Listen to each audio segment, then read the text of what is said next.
Boa noite, pessoal. Estamos mais uma vez aqui na nossa escola Ops e Adventure para a gente falar sobre um assunto que é de interesse de todos. Nós vamos comentar sobre bikes, sobre o material utilizado, o tipo de bicicleta que você deve escolher, os passeios, o ciclista amador, o ciclista esportivo e, essencialmente, a segurança que se deve ter ao escolher, né, como atividade o ciclismo.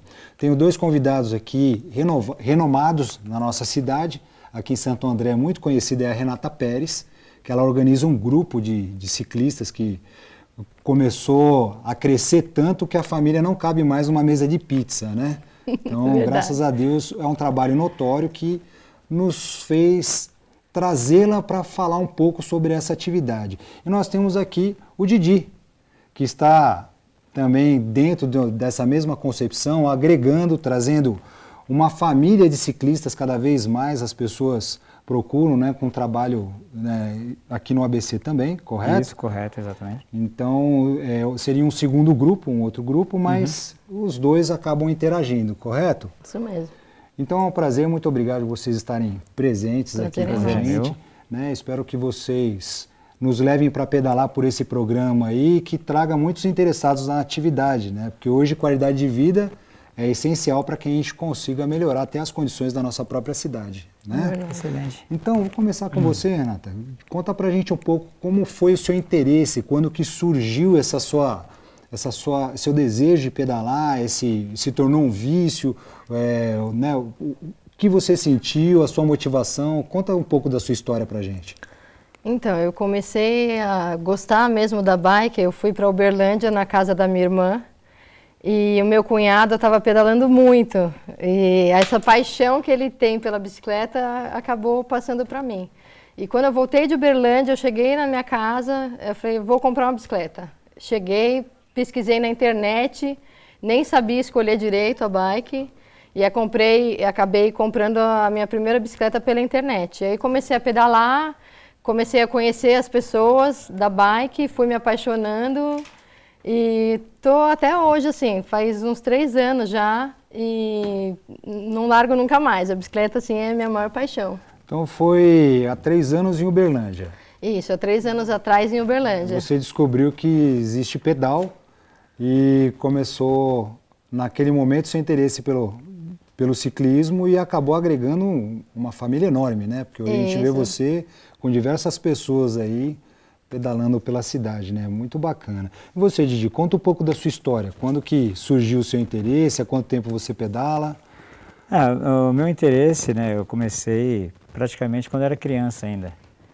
Há mais ou menos uns 40 anos atrás, que começou assim que eu peguei um carrinho de ferro velho e fui vender o ferro velho, catando ferro velho na rua e fui vender no local, no ferro velho. E só que em vez de chegar lá e pegar o dinheiro, eu vi uma bicicleta velha lá no canto e eu peguei a bicicleta, que eu já era apaixonado, né? Eu já gostava de bicicleta desde pequenininho. E a minha primeira bicicleta foi assim, foi de um ferro velho. E não tinha nem pneu, nada, e eu saía andando com o próprio aro, né? No meio da rua, e saía pedalando a bicicleta daquele jeito. Mas assim, depois, né, eu sempre vim pedalando, desde esses meus 8 anos de idade, mas que eu peguei pesado mesmo, como esporte, né, como filosofia de vida, inclusive, faz aproximadamente uns 17 anos, né, que a gente já está engajado né, no meio do ciclismo, né. Bacana, uns 17 anos. E aí vocês passaram a agregar uma série de pessoas interessadas na atividade, no pedalar, né? E disso acabou surgindo grupos de ciclistas, né? No caso amadores até então. E essa interação, como que vocês se conheceram, em que momento que surgiu essa parceria? Então seriam 2 grupos, vocês representam hoje 2 grupos aqui do ABC que pedalam pelo ABC, né? Então, exato. Como é? Bom, nós nos conhecemos, acho que eu conheci a Renata, né, Renata? Mais ou menos acho que uns 3 anos, mais ou menos. Logo por aí, né? Quando eu comecei a pedalar, que a gente foi para Bueno Brandão. Isso, nós fizemos um convite através do meu grupo, né, o Lesmas Lerdas Bike Club. Nós fizemos um convite e ela foi para Minas Gerais conosco, né, para Bueno Brandão.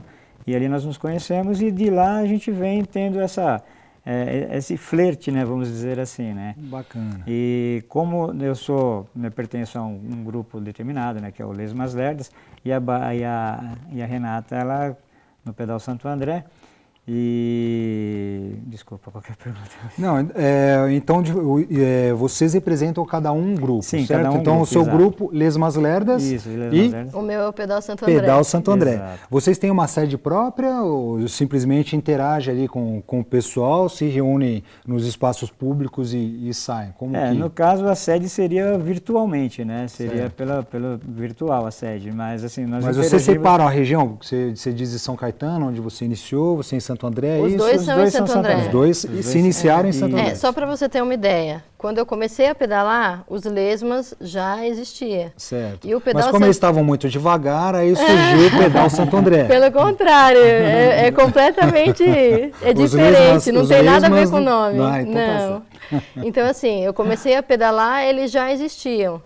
E como surgiu a oportunidade da gente criar um pedal com a Prefeitura de Santo André, que hoje é o pedal com escolta, né, com a Prefeitura, então eu tinha um contato dentro da Prefeitura, aí essa pessoa me procurou, ele falou, Renata, organiza aí os grupos, né, os líderes que você conhece dos grupos que existem hoje, e vamos fazer uma reunião que a Prefeitura está querendo começar a ajudar a organizar os ciclistas a ter um pedal com escolta.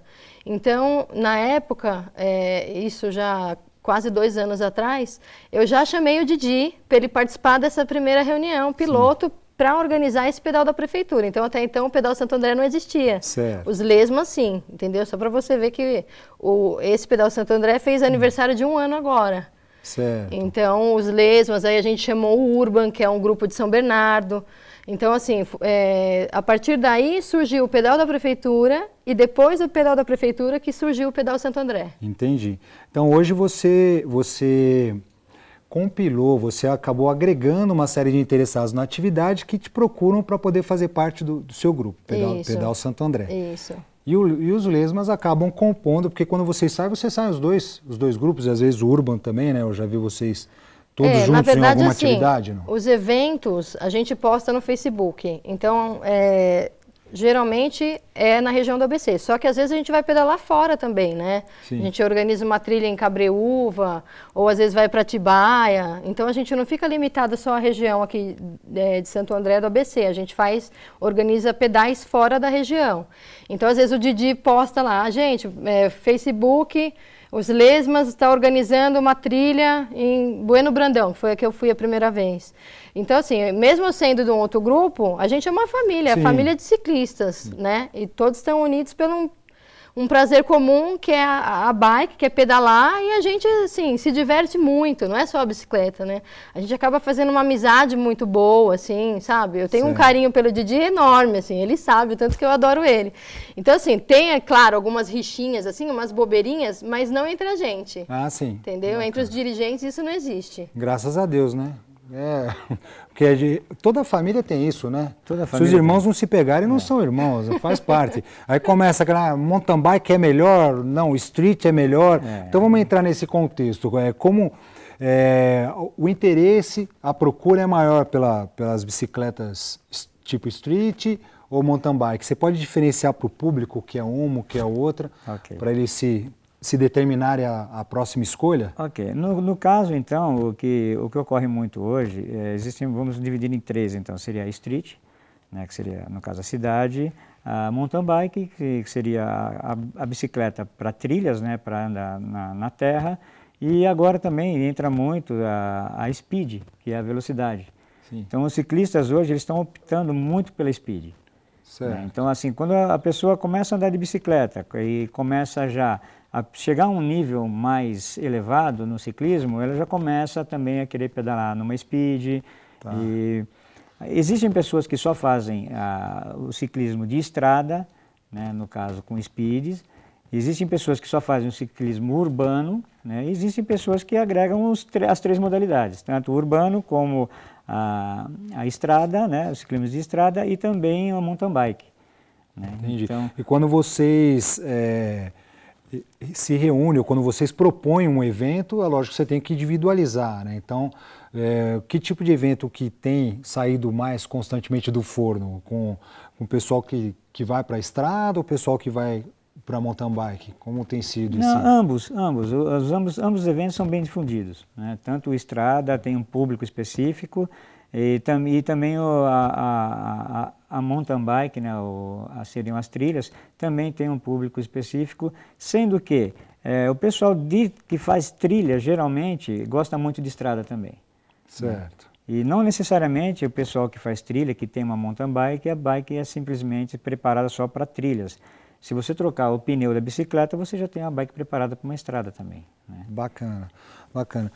E Renata, com questão a preparação física, eu sei que você também é uma profissional da área, né, educadora, né, da atividade física, formada em educação física, né, eu também foi minha primeira formação. Como é essa capacitação, como é esse bem-estar? Porque a gente sabe que uma atividade moderada por um certo tempo, a gente tem a endorfina, a gente começa a ver o mundo mais azul, os passarinhos verdes. Então, eu queria que você passasse um pouco do que é essa influência sobre o corpo da atividade com o pedal, né? Que benefícios que isso trouxe e se há necessidade de uma preparação extra, né, que a gente vê algumas valências físicas serem mais privilegiadas, como o trabalho de perna, ou se com apenas a bicicleta a gente acaba atingindo, né, uma performance física bacana, a mulher já se sente satisfeita, né, com toda aquela benefício que a atividade física traz. O que você pode dizer sobre isso? Então, o mais legal da bike é que a bike ela é muito democrática. Então, a gente vê atleta, vê obeso, vê criança, vê idoso. Então a gente sabe assim de todas as limitações de cada corpo, né, de cada indivíduo. E é legal assim a gente respeitar o limite. Então, por exemplo, a pessoa é iniciante. Não adianta ele querer fazer uma trilha de 60 quilômetros. É claro que essa pessoa vai passar mal, vai ter cãibra. Então, sempre observar qual o nível do pedal que a gente está propondo. Então, igual o Didi faz um trabalho maravilhoso aqui na nossa região, que ele tem um pedal voltado só para iniciantes. Então, ele já avisa quando ele posta no Facebook que é um pedal para iniciante. Então, para quem está começando, é um pedal perfeito. A ciclofaixa mesmo, que a gente tem na cidade, às vezes a pessoa não está muito habituada, ela vai no ritmo dela. São 11 quilômetros, ótimo, ela pode fazer 2 vezes, virar 22. Então isso é bacana, a pessoa respeitar o limite do corpo, né? E se a pessoa já pedala um pouco mais, ela já pode fazer um pedal mais longo. E assim, os efeitos no corpo são maravilhosos, né? Sim. Principalmente trabalha perna, bumbum. Então assim, a mulherada adora condicionamento, né? Cardiorrespiratório. Sim. E é legal que você vê que você vai evoluindo. Antes eu fazia um trajeto, eu não conseguia. Tinha umas subidas lá em São Caetano, eu não conseguia de jeito nenhum. Eu descia da bike, tinha que empurrar. Era frustrante. E hoje eu consigo subir conversando. Então a gente vê a evolução.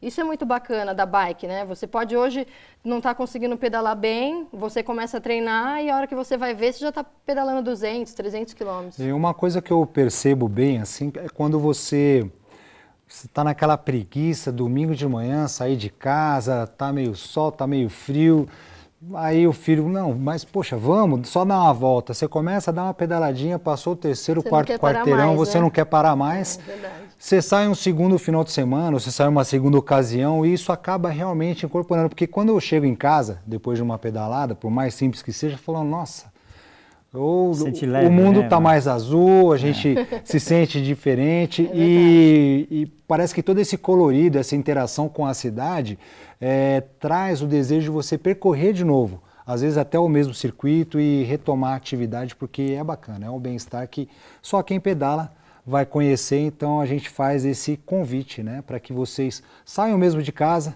né, saiam com a família, vá conhecer os parques, né, de Santo André, procure a ciclofaixa ou aonde se sentir bacana para pedalar, porque traz um benefício que é bastante bacana, né, e não vai se arrepender. Não. Sem falar na interação familiar, não é isso? Verdade. A interação familiar. Existe uma grande diferença entre o ciclista profissional e o amador, então, né, você tem que procurar se ajustar com aquela atividade que te traga esse benefício, correto? Correto. E eu acho que essa é a oportunidade de participar desses grupos. Você vai ter, dentro do seu nível, como alcançar a sua performance. Não é isso? E hoje em dia é tão bacana, a gente está tão bem estruturado que tem um grupo que ajuda as pessoas que não sabem pedalar, e aí tem o Bike Anjo, que está tendo geralmente na prefeitura de Santo André, ali no estacionamento. São pessoas que fazem isso por amor mesmo à bike, completamente... Legal. Esqueci a palavra. Voluntário, é um trabalho voluntário do Legal. Bike Anjo.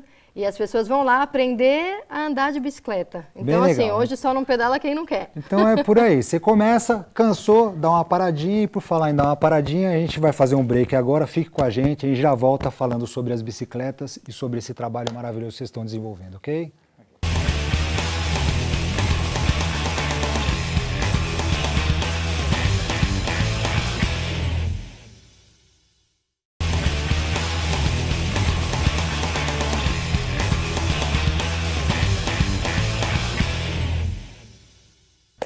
Estamos de volta aqui com os nossos convidados, Cirino, mestre no Krav Maga, graduado em Israel, e com o Fábio, que mais uma vez aqui com a gente falando sobre a prática do Krav Maga, né, a arte que ele treina, e também um pouco sobre o contexto dos cães na vida operacional, seu treinamento. E, Cirino, a gente estava comentando agora há pouco como os cães são utilizados em Israel, seu treinamento e às vezes alguma fatalidade, né, que ocorre, né, que choca, né? É difícil da gente lidar com qualquer tipo de perda.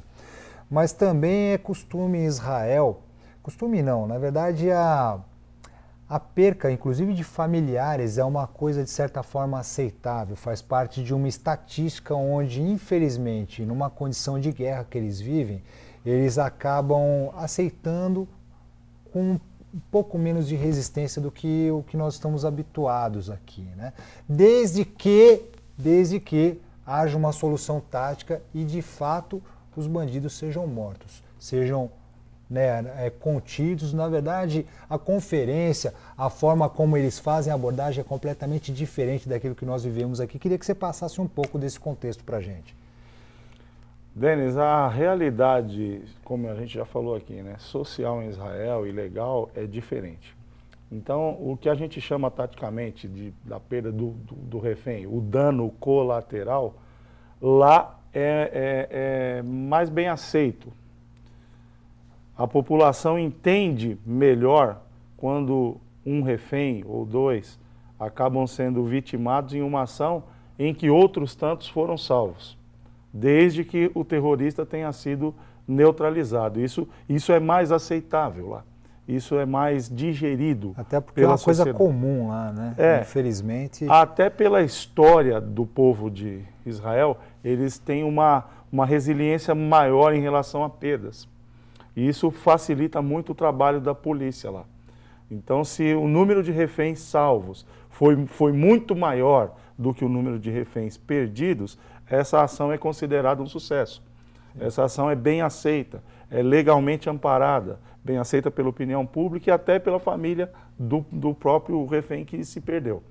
Então, a gente observa que realmente é muito diferente do que a gente observa aqui. No Brasil, no Ocidente, de uma maneira geral, a perda de um refém que seja, ela taxa a operação de um fracasso, né? Quando a gente sabe, até pela nossa condição, pela nossa experiência aí, que isso nem sempre é possível, né? Nem sempre é humanamente possível. Às vezes acontece, não que a gente quiséramos nós que sempre as vidas inocentes pudessem ser salvas, mas não é a realidade. Infelizmente é uma realidade, só tem problema quem trabalha, né? Sim. A gente vê muita gente nos quadros de segurança pública, às vezes abrindo mão do seu sonho ou da sua expertise, né? Porque a gente vê gente muito boa e qualificada nas ruas que acaba perdendo aquele primeiro amor, eu digo assim, né? Eu sempre fui apaixonado pelo trabalho policial de fato, mas hoje a gente tem que ter muito mais cuidado com a solução que você gera para o público e que te traz um problema muito grande juridicamente falando e administrativamente falando, do que, né, às vezes tem que deixar passar, é lamentável. Infelizmente esse é o nosso Brasil, então o que não faz parte dos costumes de lá, né? Sim. Então não que a gente gostaria que aqui virasse Israel, né? Mas eu acho que quando você entende o que é um povo de guerra, infelizmente a gente precisa dar o braço a torcer que as coisas são mais efetivas. Funcionam. Lá uma pessoa anda sozinha tranquilamente de noite, sendo uma área de guerra, né? Uma área de conflito constante. Ô Fábio, eu queria que você comentasse um pouco sobre você sabe passar como que é o treinamento do cão lá? A diferença entre adestrá-lo para identificar droga ou adestrá-lo para identificar artefatos explosivos. Como que você gera o adestramento do cão para os quadros de segurança pública? Vamos lá, Denis. Então, o cão, na verdade, né, vamos falar a princípio primeiro do faro, né?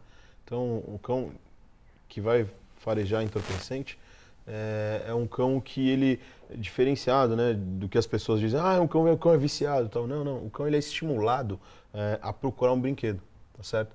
Então, e o de artefato também. Então, a diferença é que um vai ser condicionado ao odor da pólvora, vai gerar brincadeira, e o outro, né, vai ser condicionado ao odor do entorpecente em que você quer que ele tenha maior efetividade. Então, por exemplo, né, vou dar um exemplo simples, que é um cão que a gente vai condicionar ele no máximo um comando de fica, para ele ser aquele cão extrovertido, brincalhão o máximo possível, né? E diante desse treinamento, quando a gente pega, por exemplo, pega um caninho de PVC, vou perfurar ele, encher de entorpecente, sempre que eu começo a brincar e manipular o brinquedo que o cão gosta, eu vou associar o entorpecente com o brinquedo dele para ele procurar. E aí o comando vai ser associado, né, dependendo das áreas aí, ou revista, ou procura, ou busca, e assim sucessivamente. É dessa forma que é desenvolvido o trabalho dos cães de faro de trabalho nessa questão. Ô Fábio, e é possível você trabalhar a condição de um cão atuar nas duas frentes, tanto ele ser farejador de substâncias entorpecentes, quanto de artefatos explosivos, por exemplo? Então, Denis, acredito que um cão, ele vem a fazer, né? Um cão, para mim, ele é sempre um passo a mais, ele está sempre um passo a mais. Eu, ao observar os cães que treino, eu sempre aprendo um pouquinho a mais, tá? Só que, realmente, a gente tem uma efetividade maior, uma certeza maior, né? Uma assertividade muito próxima de quase 100% na ação de um cão em busca de um artefato, quando a gente trabalha ele específico, né? Eu vou te citar um exemplo aí que vai até sanar um pouco dessa dúvida. Quando a gente vai trabalhar um cão para cocaína, ele vai acabar achando todos os derivados aí. Então, um éter, uma benzina, tudo que vem diluído, né, com a parte da ina, da coca, ele vem a se deparar e é muita assertividade. E ele identifica. Identifica. E você sabe que eu já tive algumas perguntas dessa natureza. Se o cão ficar doidão, não fica não, né? Porque entendam que ele fica dentro de um plástico, ele fica protegido, ele não vai experimentar a droga, não vai ficar acelerado. Tá em busca do brinquedo dele ali. Né? Então, para ficar claro, porque às vezes dá a impressão de que o cão fica doidão. Tem alguns e-mails que eu recebo, o pessoal querendo ser adestrado aí no seu time de combate. Eu falei, não, peraí, não é bem assim que funciona, né? Cirino, eu queria que você comentasse um pouco com relação ao uso dos cães lá em Israel. A gente já falou que muitas vezes eles acabam se colocando em situação de risco e acaba realmente ocorrendo essa fatalidade, né? Mas aqui no Brasil já ocorreram situações dessa natureza? De você presenciar o cão em atividade, ele sofrer danos ou ter sido alvejado? Denis, efetivamente, em uma ação real, eu particularmente não presenciei. Mas o que eu já presenciei diversas vezes é o treinamento, né? O treinamento que o canil tem e faz. O cidadão que está ajudando no treinamento lá puxa uma arma de fogo, executa disparos e você vê que mesmo em face dos disparos o animal não apresenta a menor hesitação, continua indo para cima do camarada e neutraliza ele da mesma forma. Isso me leva a crer que numa ação real a atuação desse cão seria dessa mesma forma. Então, o que a gente observa é que o cão é perfeito e muito incisivo no seu ataque. E existe alguma condição de defesa contra o cão? Um Krav Maga que você consiga se desvencilhar do ataque? Eu digo isso na condição até de operador de segurança, né? Você vai, já me deparei com a situação de você entrar num determinado local para cumprir um mandado de busca, um mandado de prisão, e você, né, se dá conta ali com o protetor da família. O pessoal orienta que a gente utilize gás, graças a Deus a gente não teve maiores problemas, né? Foi contido. Mas funciona o gás? Ou existe um Krav Maga específico aí para desvencilhar do animal? Krav Maga, nós trabalhamos sempre com a questão do menor dano. Sendo assim, a gente apresenta algumas soluções. A primeira delas é usar as pernas, né? Chutar? Não. Corra. Corra bastante, né? E não havendo essa possibilidade, é preferível que o cão acabe mordendo uma parte do seu corpo que não te leve a óbito o mais rápido possível. Então, ofereça o braço do sacrifício, o seu braço fraco, o seu braço mais fraco, aquele que não é o seu braço dominante. Enquanto né? isso, o time tático vai passando. Você fica ali brincando com Enquanto ele brinca com o seu braço, dá tempo de você ir pensando em alguma coisa. E é melhor que ele morda o seu braço do que o pescoço. Então, infelizmente, existem situações que o dano é inevitável. E sendo assim...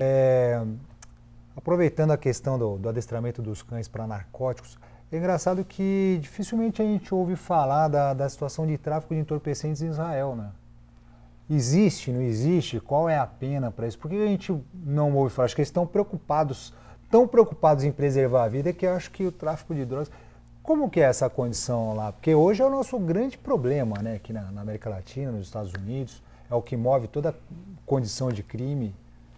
Denis, nos meus primeiros dias em Israel, eu reparei que as pessoas não têm lá uma preocupação com a questão da segurança. Eu vi casas sem muro nenhum, quando tem um muro muito baixinho, pertences das pessoas nos quintais das casas e as pessoas não demonstram preocupação. Isso me chamou a atenção. E eu perguntei para o nosso mestre lá, falei, Matan, por que está tudo tranquilo, as casas não têm muros e tudo? E ele me falou assim, eu falei, mas vocês não têm medo da criminalidade? E já joguei a criminalidade num pacote só. E a resposta dele foi assim, ele me disse, olha, Cirino, ser criminoso em Israel não compensa. A lei aqui é extremamente rígida, cadeia aqui é um lugar que ninguém quer passar nem na porta, e eu vi nisso a maior fundamentação para toda essa tranquilidade que a população desfruta lá.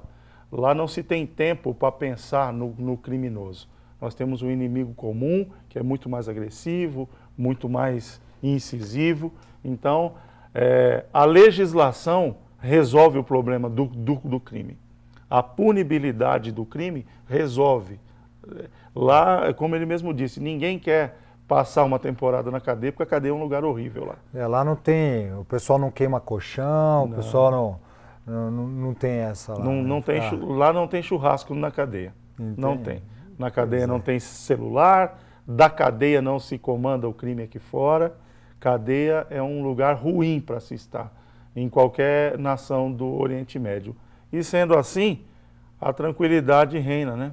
Nós poderíamos aprender alguma coisa com Israel. Cirino, a gente vai encerrar daqui a pouquinho, quero que você fale um pouco do seminário que está para passar, mas antes, como eu não tive a oportunidade de vestir uma camisa bonita, escrito Krav Maga, para o pessoal saber que é melhor não mexer comigo, eu vim homenageando aí, né, o público de Israel com a minha camiseta da Uzi. E eu queria que você passasse um pouco da história tática, né? Da onde surgiu esse nome, né? As duas vertentes. Passa pra gente.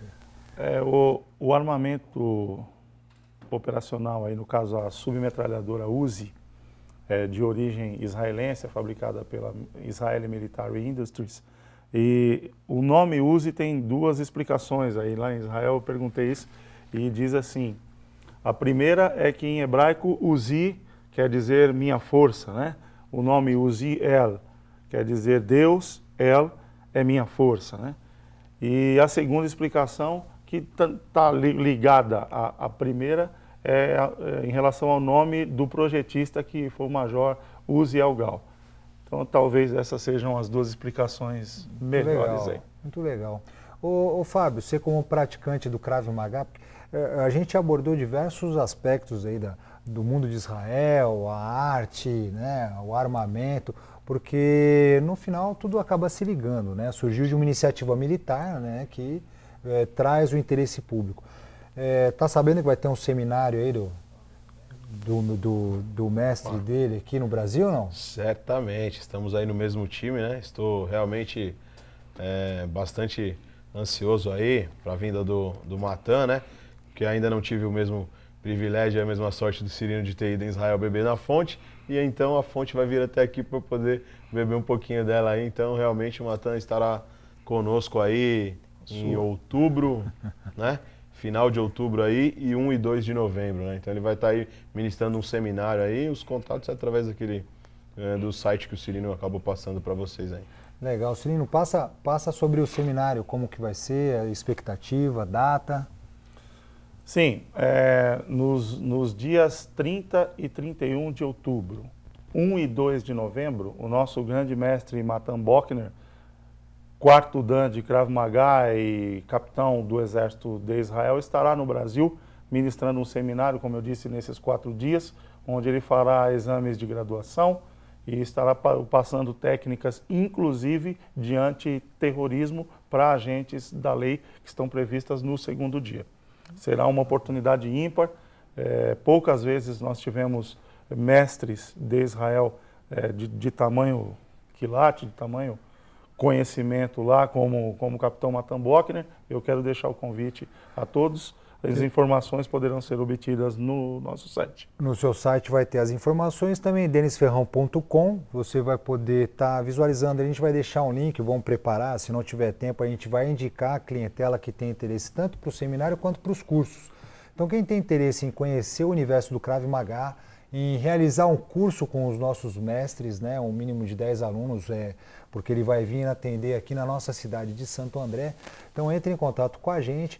Inclusive curso fora do país, né? Eu costumo levar o pessoal para os Estados Unidos, Miami, né? Agora nós temos uma porta aberta em Israel. Não se preocupe que não é toda essa violência que você imagina. Com certeza aqui você está muito mais habituado com o panorama de guerra do que o que se passa lá, não é isso? Com Porque certeza. a primeira preocupação é essa. E quem tiver interesse em formar um grupo para que a gente visualize, tenha a experiência dessa atividade em Israel, aproveitando inclusive o turismo, fale com a gente, será bem recebido, fecharemos um grupo com esse projeto muito em breve. Cirino, muito obrigado, eu queria que você passasse o seu contato mais uma vez, o pessoal entrar em contato contigo quando for necessário.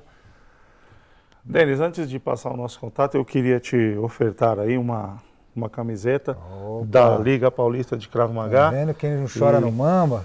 Olha aí. Elite Tá Krav vendo? Maga de Israel. Nós queremos ofertar a você, já colocá-lo na condição de nosso parceiro aí. Muito obrigado, meu amigo. Será usada com certeza. Rapaz, isso daqui é pra gente grande. Eu tô meio flango, né? Não tô com tempo de treinar, mas ó, com a gente é assim, quando a gente já usa logo é na hora para prestigiar o mestre. Maravilha. Deixa eu falar para você uma coisa. Fábio, passa o seu contato para quem quiser adestrar os cães ou aprender a adestrar os cães. Denis, nosso contato está através do site expertdog.com.br, certo? Ou através do telefone 94730-8489. Nós vamos fazer uns últimos apontamentos aqui, mostrar um pouco do que é a arte, a efetividade dos golpes, por isso nós trouxemos o nosso auxiliar, não é? Eu ia falar cobaia, mas não, o nosso auxiliar. E um ponto interessante para o operador de segurança, que é a tal da pochete, né? Todo mundo fala, pô, não é brega demais usar pochete. Brega demais é você não ter onde carregar o seu armamento. Brega demais é você não ter uma condição de defesa quando você for reconhecido ou abordado numa situação de crise.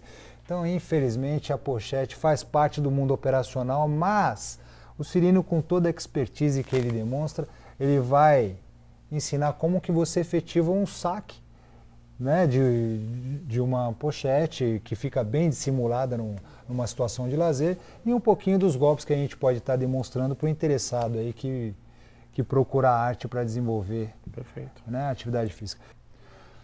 Bom, pessoal, um dos pontos que nós abordamos durante a nossa apresentação aqui na nossa escola Ops Adventure é que o Krav Maga treina, inclusive, a condição de você municiar a arma. As forças de segurança de Israel não costumam andar com a arma preparada para o efetivo combate, ou seja, não tem a munição já na câmara para o efetivo combate. Então, eles treinam essa condição imediata de você colocar a arma em situação de combate efetivo. Sim. E para quem acha que pochete é brega, conheça aqui o nosso mestre Cirino, que vai mostrar que ela não é brega, ela é necessária para quem trabalha com segurança pública, guardar de forma mais dissimulada a sua arma, né, ou estojinho de maquiagem, seja como for que a gente denomina, para não assustar as pessoas de bem, né, que nem sempre estão habituadas com esse tipo de tema, né.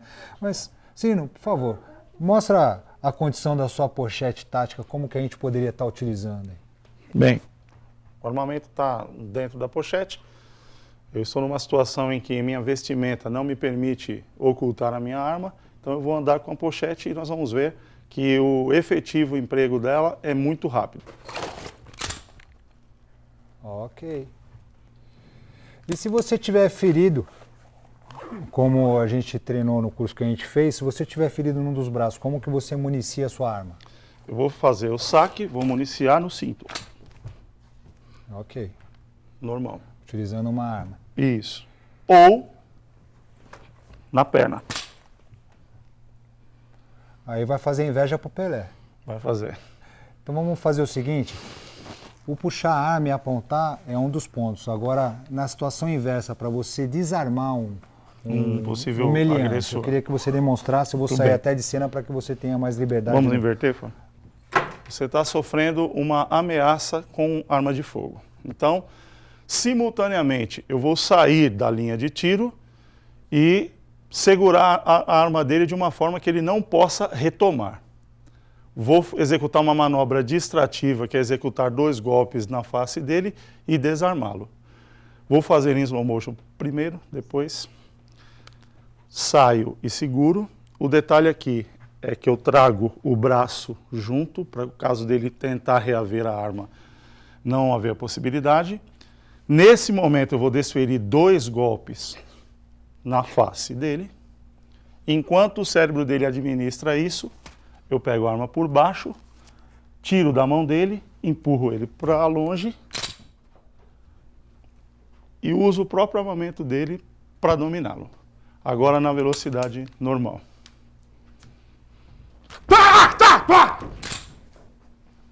Deixa eu levar lá para ele, sim. Ok. Então ele vai chegar e vai me apontar. Eu vou novamente tirar o armamento da minha linha de tiro. Você vê que os princípios são sempre os mesmos. A gente vai adaptar com o tamanho do armamento. Sim. Peguei, entrei. Executar a manobra distrativa. Eu estou com as minhas 2 mãos ocupadas, então eu vou usar o que está livre. Tiro da mão dele e a arma é minha agora. Ok.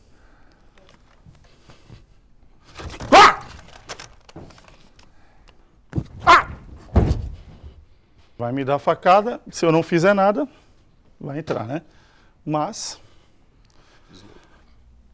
eu protejo e eu aplico a manobra distrativa, que é o soco. Tiro da minha reta, travo o braço, outra manobra distrativa. Ponho no chão, toma a faca. Ok. Abraço a todos aí, até o próximo programa, ok?